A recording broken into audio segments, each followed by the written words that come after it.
Discours devant les militaires français. Emmanuel Macron insulte gravement les Africains. Le vendredi 19 janvier 2024, Emmanuel Macron, à la base navale de Cherbourg en Cotentin, a tenu un discours pour présenter ses vœux aux armées françaises.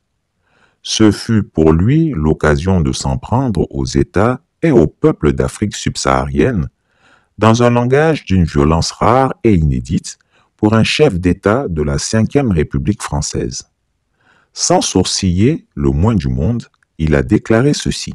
Sans la France et l'engagement dès 2013, sans doute ne pourrions-nous pas parler aujourd'hui de Mali, de Niger ou de Burkina Faso.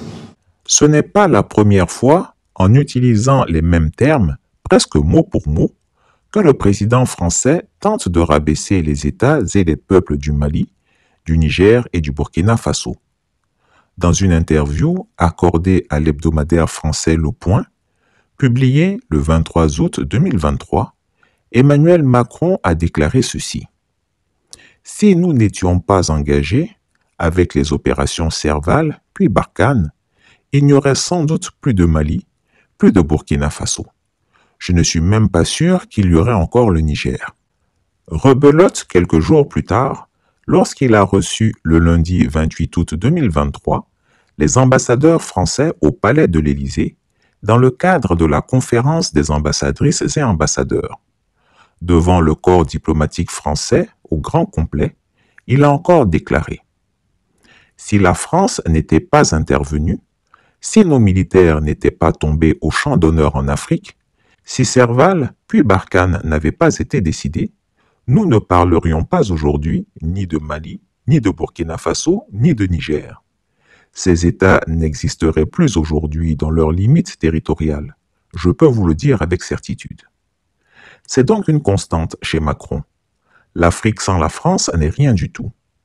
Puis, sans la France, les États africains francophones ne seraient qu'une multitude désertique livrée à des hordes hurlantes de terroristes, djihadistes, trafiquants de drogue et égorgeurs de tout poil.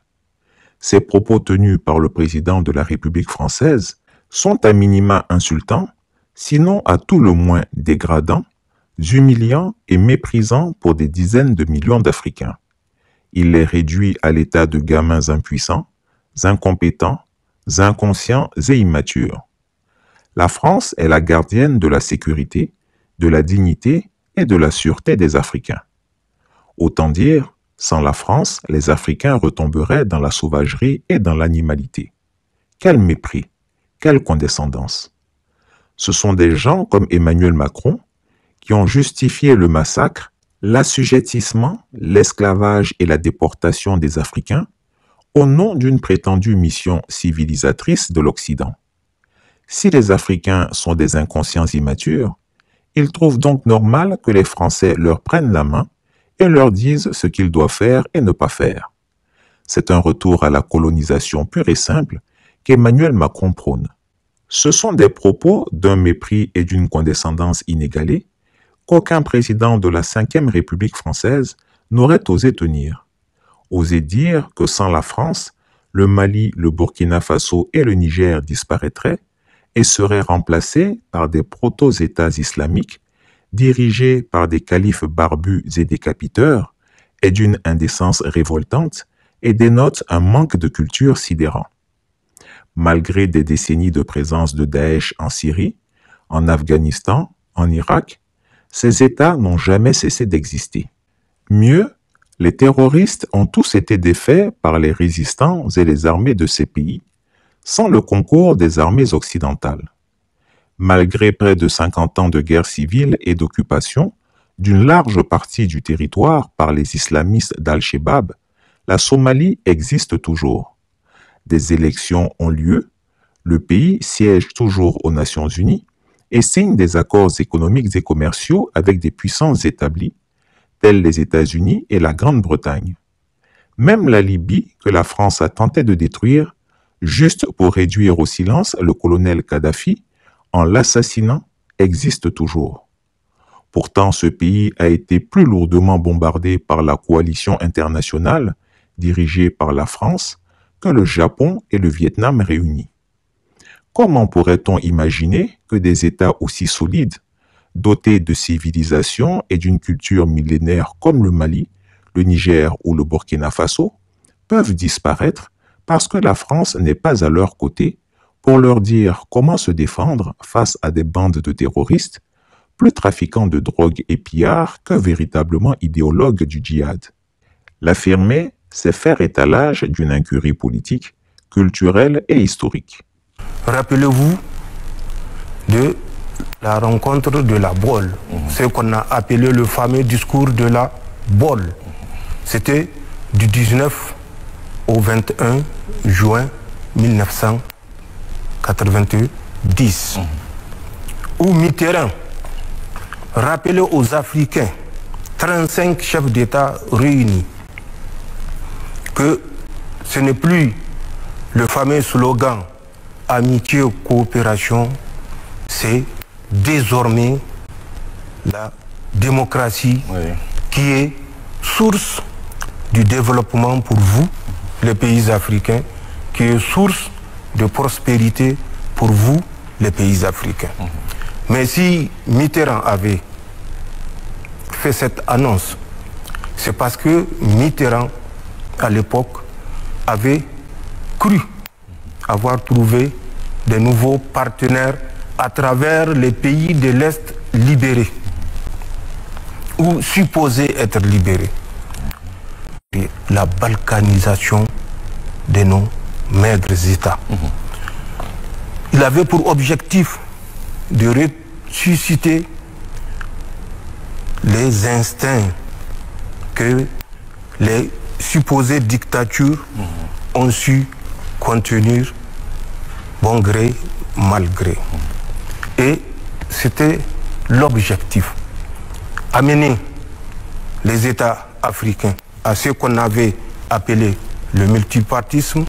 Et vous vous rappelez, du 19 au 21 juin 90, le discours de la Baule devant 35 chefs d'État. Oui.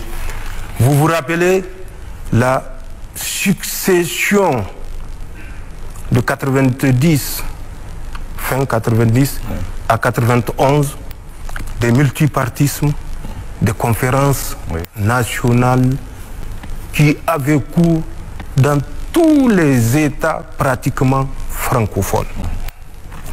Nous nous sommes retrouvés avec des pays à moins de 10 millions d'habitants, mais avec plus de 200 partis.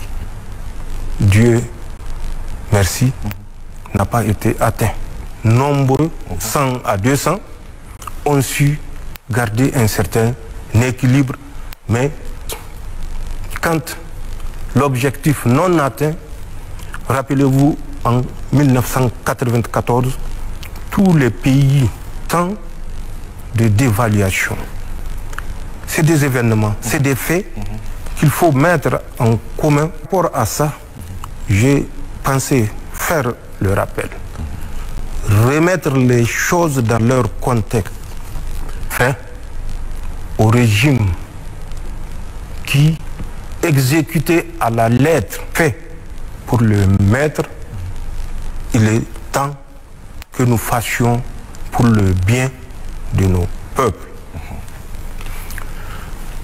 La France, toujours à son habitude, avait utilisé des pays africains, précisément certains pays de la CEDEAO, pour initier une agression, une guerre, pour soi-disant rétablir Bazoum au pouvoir.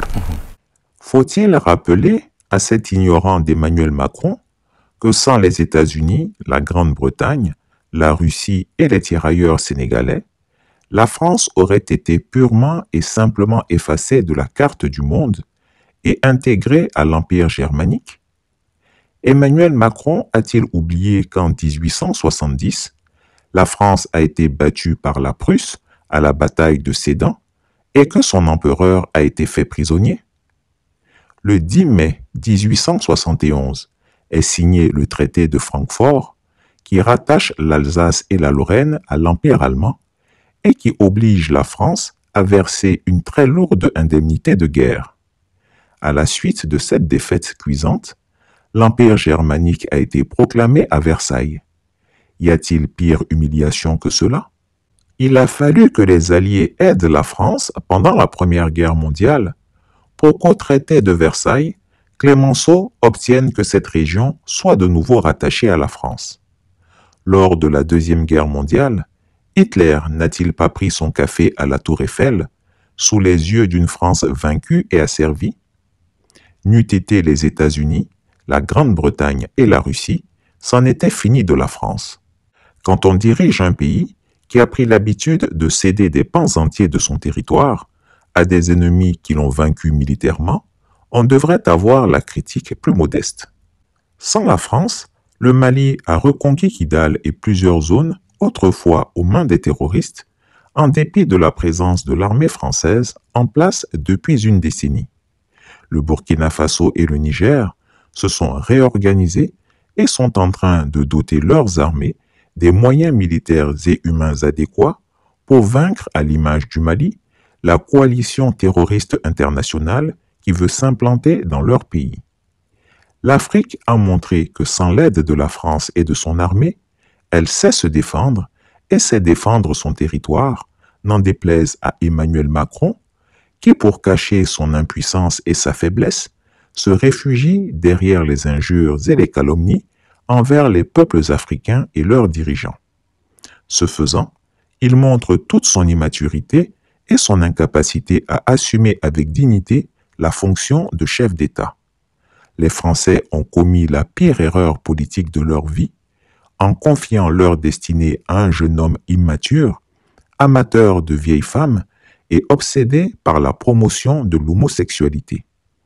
Emmanuel Macron est aujourd'hui le plus court chemin, le chemin le plus rapide vers le déclin et la décadence d'une France qui d'ailleurs n'impressionne plus personne. Pour vous donner une idée du mépris, lorsque nous étions dans les moments les plus tendus, un pays de l'Union européenne avec le Niger, un apaisement avec le Niger et proposer position conflictuelle d'aller vers le Niger, les autres. Vous savez ce que Macron a répondu? Non. Alors, le Niger appartient à la France. Ah oui. Et ce n'est pas à vous. Si le pays se reconnaît, il se reconnaît. Et pas à ce pays, le Niger appartient à la France. Et ça, c'est Macron qui le dit. C'est Macron, l'ignorant de l'histoire. Le Niger, le territoire qu'on appelle le Niger, avait fini le tour du monde.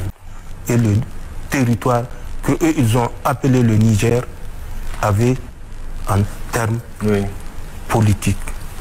Et c'est ce pays-là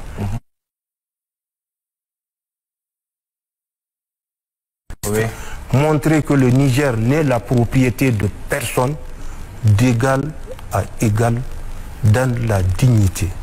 Nous nous rendrons, c'est fini. Ce que les gens ont pensé ou pensent du Niger, du Sahel, qui a compris les enjeux et qui a compris avec ce soutien, nous ne faillirons pas. Chris Yapi ne ment pas. Retrouvez Chris Yapi sur ses deux chaînes YouTube, sa chaîne Dailymotion, Instagram et VK.